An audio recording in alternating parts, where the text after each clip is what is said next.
Hi everyone, thank you so much for joining me. My name is Kristen and I'd like to introduce you to a lot of new pens in my collection. Many of these I purchased at the San Francisco Pen Show and I really wanted to take the time to test them all out all at once like I did last year because I really enjoyed the experience last year. I want to do so again this year. So first up, we've got this pen right here. This is the Say fountain pen. I just call this my Graffiti Urushi fountain pen. It has a broad gold-plated steel nib that I got ground into a cursive italic by Matsuyama. And I've inked this one up with Diamine Merlot. And it's pretty interesting that the ink for this pen actually matches two different colors. So the ink goes down on paper as this reddish color that you see right here, but then it dries down to more of a burgundy color. So a mix between like a red and a purple. And I love that match for this pen. The next fountain pen is the Skogsy Pens Cholla model with a resin by Betwixt Between Studios. It is an unnamed resin and it has a double broad nib. I inked up this fountain pen with Kobe ink milk chocolate and I think it matches pretty well with this pink and brown that you see right here on the pen. This is my Scopus Pens Tree of Life fountain pen. It has a medium steel nib. And I inked it up with the Sailor and Mizutama collaboration ink called Yosooi. It is such a nice match for this beautiful fountain pen. This is my Newton Pens Small Majestic fountain pen in the Peach Peacock resin. It has a medium gold-plated steel nib. And I've inked it up with Diamine Weeping Willow, one of the 2023 Diamine Inkvent inks.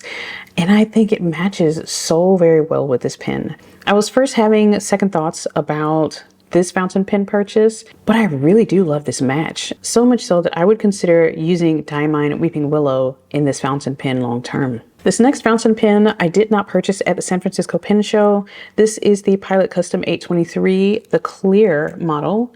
It has a medium gold nib and it's inked up with the Sailor 2024 Pen Show ink. It's a gorgeous olivey green, but very deep green ink color. And I am just not going to empty this pen. I'm going to let it dry. Don't know how long it's going to take. It doesn't matter how long it's going to take, but I am just excited to use such a gorgeous ink in a beautifully smooth writing fountain pen. This is my Leonardo Magnifica in the Arlecchino finish. So I was told that this finish is an Omas resin and it was called Arlecchino. I know that this resin goes by many names under many different brands depending on the fountain pen that you purchase. But as of right now, I'm just going to call it Arlecchino until Leonardo actually gives me a name for it. But this fountain pen has a medium steel nib. And I've inked it up with Troublemaker Inks Hanging Rice. This is my Magna Carta print fountain pen in the 1297 material. It has a fine flex nib and I've inked it up with Diamine Celadon Cat. Oh, that click, oh my gosh. I'm still not too sure about what's going on with it. I don't see any ink splashing, so that's a good sign, but it's just a bit unnerving every time this happens. So far, so good. I've inked this fountain pen up with Diamine Celadon Cat. It is a gorgeous ink color, and I think it's a beautiful match for this fountain pen. This is my Steel Art Wood fountain pen in the Japanese maple wood. It has a number 30 Pilot nib. This is a medium gold nib that was ground to a cursive italic by Matsuyama. Such a gorgeous pen. And I've inked it up with Parker Penman Sapphire. I figured that a very nice fountain pen deserved a very nice fountain pen ink. This is the Esterbrook Estie Raven. It has a fine steel nib. And I've inked it up with Troublemaker Ink's Purple Yam. Here is my Mayfair Pens Noldor model. It was made from the Tiffany inspired finish by Turnt Pen Co. It has a broad steel nib and I've inked it up with Troublemaker Ink's Foxglove. A beautiful match with the purple in this fountain pen. This is the London Pen Co. Christopher 14 in the Arabian Nights finish. It's a Jonathan Brooks resin. And I've inked this one up with Diamine Jingleberry. It has an imperial nib grind on this Bach nib. And I think that Jingleberry is a beautiful match. It's an Inkvent ink, but it was from the 2022 Inkvent calendar. This is my Urushi Studio India fountain pen It has a medium steel nib that was ground to a scythe by Kirk Spear. And I've inked it up with Diamine Cashmere Rose. I wanted a really nice contrast with this fountain pen. So let me move these off to the side and let you see some of the writing samples that I have completed with these fountain pens. So here are all of the writing samples on Midori paper, Cosmo Air Light, Yamamoto Bank paper, Iroful paper, and Tomoe River. This is the Tomoe River paper. Some of these ink colors do look a bit different on certain papers. For example, Yamamoto Bank paper is showing the Kobe ink milk chocolate to be a little different. The same thing with Sailor by Mizutama Yosooi. Oh my gosh, Troublemaker Ink's Foxglove looks completely different on the Yamamoto Bank paper. And mostly everything else is looking pretty consistent across papers. So let me bring you a bit closer to these three. Here is Diamine Merlot. It goes down a lot more red and a bit more saturated, but it dries down to this nice burgundy color that matches so very well with the Say fountain pen. Kobe ink Milk Chocolate looks lighter and more of a pinky tannish brown over here on the Yamamoto Bank paper. And the same for the Sailor Yosooi. It is much lighter on the Yamamoto Bank paper. I see more chromo shading on the Yamamoto Bank paper for Diamine Weeping Willow, and it looks a bit gray here on the Iroful paper. The Sailor 2024 Pen Show ink is pretty consistent between the Tomoe River paper and Iroful paper. It's more of a lighter true green here on the Bank paper. Troublemaker Ink's Hanging Rice is also lighter here on the Bank paper. Diamine Celadon Cat in this Magna Carta Prince fountain pen. It seemed like a wonderful idea to put a lighter, slightly drier ink in this fountain pen, but I've been having some trouble with every single writing sample that I did with this fountain pen. Now, I don't know if it's the fact that this ink is just a dry ink, or if I'm just having trouble because it is a flex pen and the fault lies with the fountain pen. I'm going to have to test this out a little bit more. I may have to put a different ink in my Magna Carta Prince fountain pen just to kind of see if that makes a difference. Because I'm so excited to use this one, and most of the time I find myself trying to grab a scratch piece of paper just to get the ink flowing again. Parker Penman Sapphire looks really good. I have no complaints about that one. It's just be gentle with that pen because it is such a nice writing experience, and I don't even need any sort of pressure to get ink to come down on the page. It is a big contrast between these two fountain pens. I feel like I need to work really hard to get this ink to flow onto the page, but this one barely any effort at all, and I love that experience. Troublemaker Ink's Purple Yam in the Esterbrook Estie is a wonderful writing experience. I really love the feel of that coated nib, and this Purple Yam ink looks and feels really nice coming out of that pen. Troublemaker Ink's Foxglove. I don't know what to think about Foxglove. It seems really strange as I write with it, but when it dries, I do love this chromo shading that I see going on, but it's a bit light and a bit weird while the ink is wet. And it also just looks so different here. It's like a pure blue on Yamamoto Bank paper, but you see more of the pinky purples on other papers. Diamine Jingleberry is gorgeous coming out of the London Pen Co. Christopher 14. I love the writing experience with this Imperial nib, and I have no complaints about that one. Diamine Cashmere Rose is a gorgeous ink color.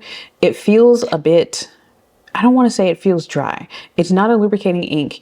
And the fact that this scythe nib just feels super duper sharp, like this is a sharp, round, architect style nib, and so I have to be very careful about writing with that one because it just feels a bit too scratchy if I'm not being gentle with the nib. I really do love some of the pen and ink pairings just because of how well they match with these fountain pens. Diamine Merlot in the Graffiti Urushi pen. The pinky brown that I see in Kobe Milk Chocolate is reflected also in the Skogsy pen's Cholla model. I love this grayish brown of the Sailor Yosooi and the Scopus pen's Tree of Life. It looks so good coming from that pen. And this was like a match made in heaven. Diamine Weeping Willow with the Newton pen's Small Majestic and the Peach Peacock fountain pen. I just love the look and feel of this ink coming from the Pilot Custom 823. The green in the Troublemaker inks Hanging Rise that matches the green from the Leonardo Magnifica Arlecchino is just, that's perfection. And I love the look of this ink coming from the Magna Carta fountain pen. It's just, it just breaks my heart. The amount of effort that I have to put forth in order to get the ink onto the page, the flow from the nib, because it's like the ebonite feed looks dry as a bone. And so I have to, in order to get this ink to flow, I actually had to completely flood the feed to the point where I thought the ink was just going to fall onto the desk, onto the paper. And so only then will it actually write really nicely. So I'll bring this up so you can see it a little bit better. I actually primed the feed here for this writing sample, and then I was able to write properly here. See, Diamine is actually quite dark right there because I had just primed the feed. But then, like, as I get towards the end, it becomes an issue again with trying to get the ink to touch the paper. This is not one of those matches that I would just go for, but I really felt like this ink deserved to be in a special pen, and the Stilo Art Japanese Maple Fountain pen is a special one. I love this pairing. It's so nice. I really enjoyed having a moody ink in my Visconti Homo Sapiens Dark Age. So I knew that I was going to enjoy a deep dark moody type ink in my Esterbrook Estie Raven, and that was a good pairing.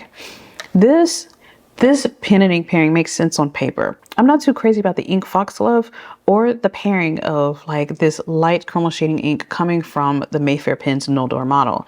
It is a beautiful match, but it just doesn't do very much for me. Oh, this Diamine Jingleberry is a great match for this fountain pen as well. The London Pen Co. Christopher 14.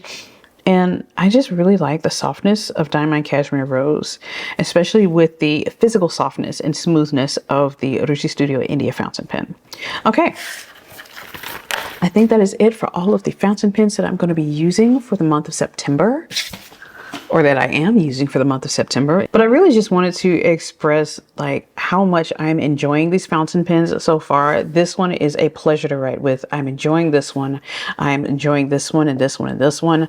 This one is okay. I think I might want to replace this one with an actual gold nib. So I don't know if it's going to be a gold Yovo nib or if it's going to be a gold Sailor nib. I know that I have the option to do either one, but I haven't decided just yet. I'm not too crazy about the medium nib on this pen, but I really do love the look and feel of the body of the pen. This one, the Magna Carta, I love it. And I wished that Diamine Celadon Cat performed well in this pen, but it has not been a good experience so far. So I wanna try this fountain pen again with another ink.